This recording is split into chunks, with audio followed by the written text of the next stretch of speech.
오늘은 품사 중에서 체언에 관해서 배워보도록 하겠습니다. 그런데 체언에 대해서 배우기 전에 우리는 항상 그 상위 개념을 먼저 공부하고 들어가는 게 좋겠죠. 우선 품사에 대해서 품사의 중품사 중에 체언을 배우는데 품사가 무엇인지 먼저 공부해 보도록 하겠습니다. 품사라는 것은 품, 종류 품자의 말씀사입니다. 그러면 말의 종류를 말하는 겁니다. 그러니까 말을 같은 종류끼리 묶어서 특징을 설명하고 있는 것이 바로 품사입니다. 이 품사를 그 기능에 따라서 먼저 체언, 용언, 수식언, 관계언, 독립언 이렇게 나눌 수 있는데 오늘은 체언에 대해서 공부해 보도록 하겠습니다. 체언. 그럼 체언이 뭐냐? 우리가 체언에 반대되는 특징으로 용언을 볼 수가 있는데요. 우리가 이게 반대 개념으로 생각하면 좀 편합니다. 체언은 몸체자고 용언은 쓸 용자입니다. 그래서 용언이라고 하는 개념을 먼저 보면요. 용은 활용을 할 수 있답니다. 활용을 할 수 있다는 것은 활용이라는 것은 살아서 움직인다는데 말이 어떻게 살아 움직이나요? 그게 아니고 예를 들어서 기본형이 있는 곳에서 기본형에 따라서 때에 따라서 모양을 바꾸는 겁니다. 예를 들어 동사가 있습니다. 동사 가다가 있으면 가다라는 기본형에 따라서 현재면 간다, 과거면 갔다. 이런 식으로 기본형 가다가 있고 요 밑에 현재를 나타내는 어미들이 붙거나 과거를 나타내는 어미가 붙어서 모양이 때에 따라 모양을 바꾸는 것을 활용이라 하는데요. 체언은 그것에 반대되는 특징으로서 몸에 원래 갖고 있던 그 모습을 바꾸지 않습니다. 그냥 그대로 있는 거죠. 활용을 하지 않는단 말입니다. 이제 그거는 나중에 공부하면서 또 보도록 하고요. 이 체언에는 세 가지가 있습니다. 명사, 대명사, 수사. 우리가 공부할 때는 우리 문법을 공부할 때는 한문을 비교해서 공부하는 게 가장 좋습니다. 압축 파일이 묶여져 있는 것처럼 한문을 보면 그것의 개념을 공부하기가 너무 쉽습니다. 일단 명사를 보면 명자는 이름 명자입니다. 말씀사고요. 그럼 어떻게 되냐?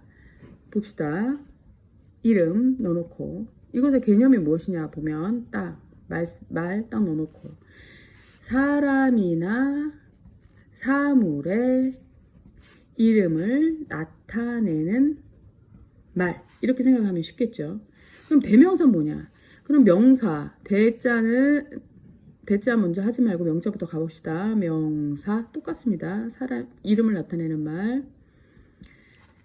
대자는 대신 대자입니다. 큰 대자 아닙니다. 대신 대자입니다. 그럼 뭐겠습니까? 이름이죠. 말입니다. 대신 넣습니다. 그럼 뭡니까? 사람이나 사물의 이름을 대신하여 나타내는 말 이렇게 되겠죠. 그럼 수사는 뭘까요? 수는 숫자입니다. 우리 수학할 때 하는 것처럼 숫자를 나타내는 말입니다. 그러면 이건 뭐야? 똑같이 사람이나 사물의 수를 혹은 수나 우리가 숫자를 나타낼 때 수도 있고 양도 있잖아요. 수나 양을 나타내는 말 이렇게 되겠죠.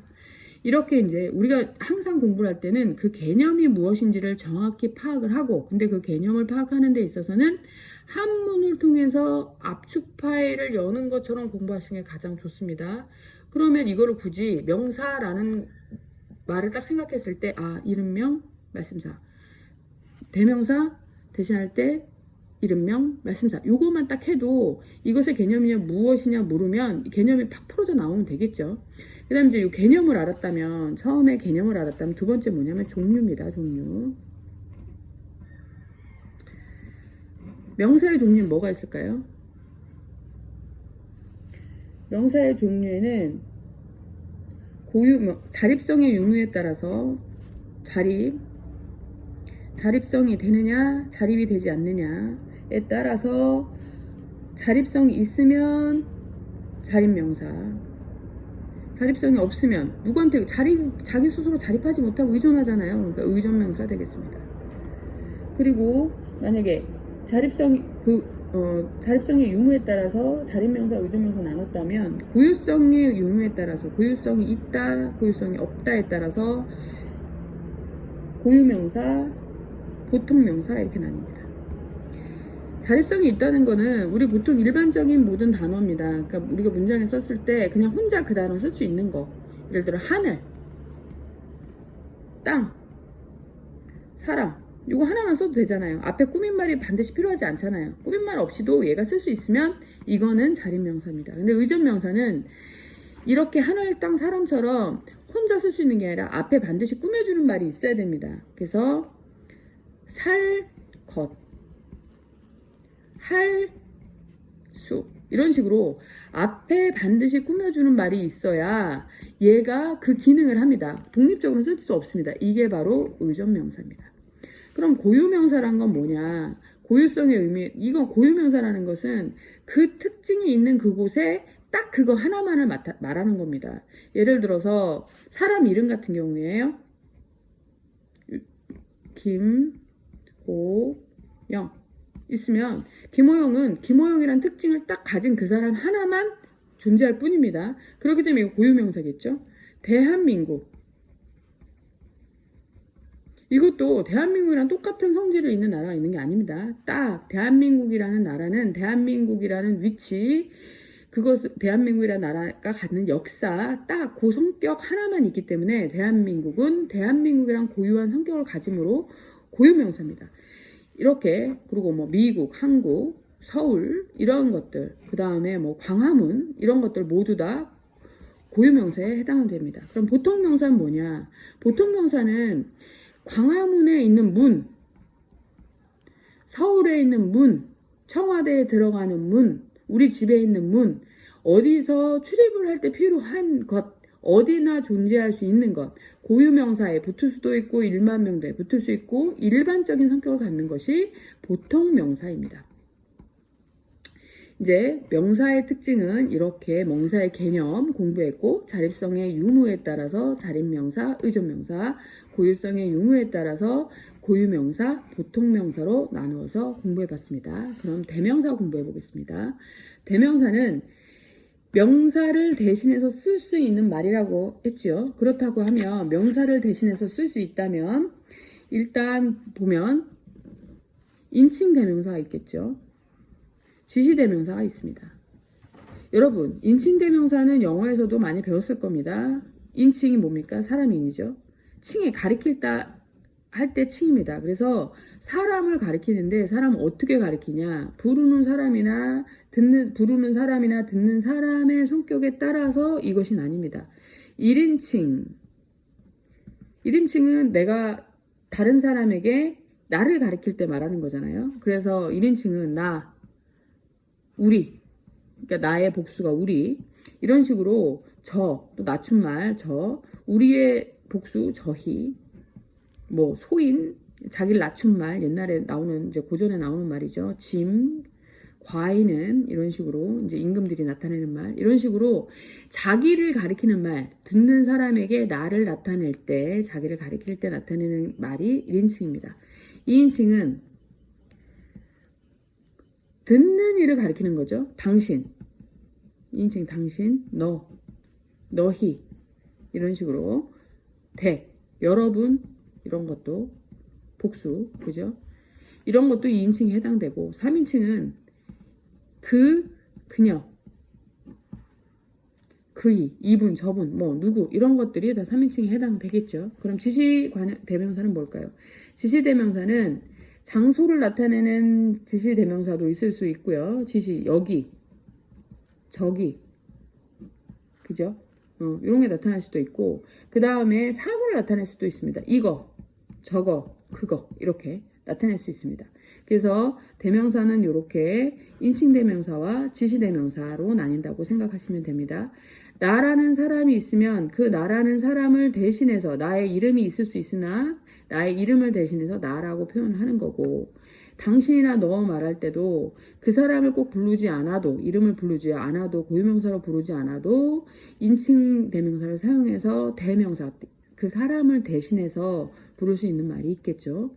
이렇게 또 지시, 그 장소를 나타낼 때도 대한민국 이렇게 말하지 않고 여기, 서울 말할 때도 거기 이렇게 말할 수 있는 거잖아요. 그래서 그런 장소를 나타낼 때 지시 대명사를 사용한다고 생각하시면 됩니다. 여기서 또 수사는 사물이나 사람의 수나 양을 나타내는 말이라고 말했잖아요. 그래서 이것의 특징은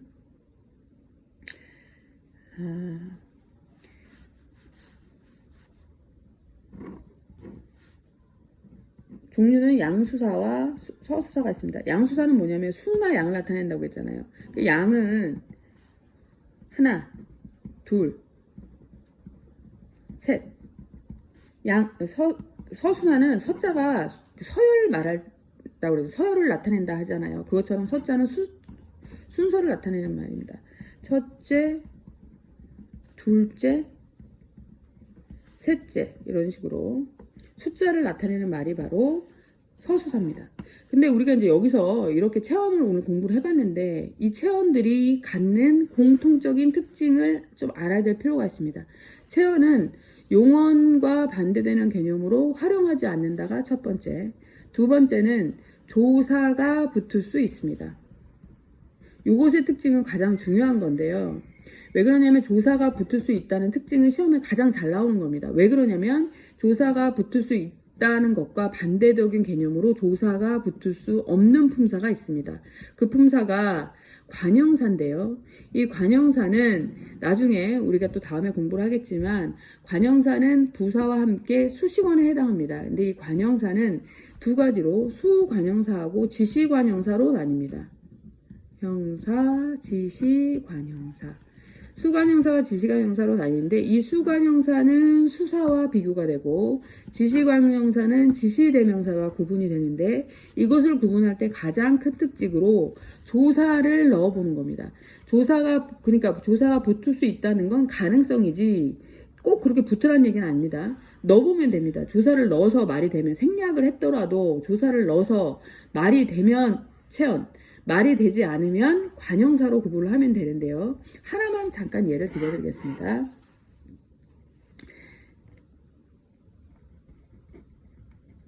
과자 하나만 줘. 과자 한 개만 줘. 라고 했을 때 똑같죠? 하나는 하나의 숫자를 나타냅니다. 원. 그죠? 한도 마찬가지입니다. 원, 하나를 나타내는데 중요한 건 뭐냐면 과자 하나 많이 붙지 않았다도 과자 하나 줘 말 되죠. 그런데 여기는 가능성이라고 했지 않습니까? 과자 하나만이라는 만 단독을 나타내는 보조사가 들어갈 수 있습니다. 그렇다고 하면 요거는 조사가 붙을 수 있으므로 체언입니다. 그런데 하나는 숫자를 나타내니까 체언 중에 수사가 되겠죠. 근데 과자 한 개만 조했을 때 이 한도 하나를 나타냅니다. 그렇지만 이건 한번 여기다 조사를 한번 넣어볼까요? 우리가 이제 기본적인 조사 이, 뭐, 가, 만, 아무 거 있잖아요. 아무나 넣어보면 돼요. 과자 한, 이 개만 줘. 말 안 되죠. 한, 가, 개만 줘. 안 되죠. 한, 만 개 줘. 안 되죠. 이렇게 똑같은 숫자를 나타내지만 조사가 붙을 수 없으면 이거는 관형사입니다. 관형사인데 숫자를 나타냈잖아요. 얘도. 그러니까 수관형사가 되는 겁니다. 이렇게 구분하면 되는 겁니다. 그러니까 체험과 시험에서 가장 잘 나오는 것은 체험과 관형사를 구분하는 시험 문제가 나오므로 그것의 가장 큰 특징인 조사가 붙을 수 있다. 이 부분에 대해서 잊지 말도록 하겠습니다. 오늘은 여기까지 하겠습니다. 오늘은 체언을 알아봤고 다음 시간에는 체언과 반대되는 개념인 또 가장 큰 특징, 문법에서 가장 큰 특징을 가지고 있는 용언에 대해서 공부해 보도록 하겠습니다. 감사합니다.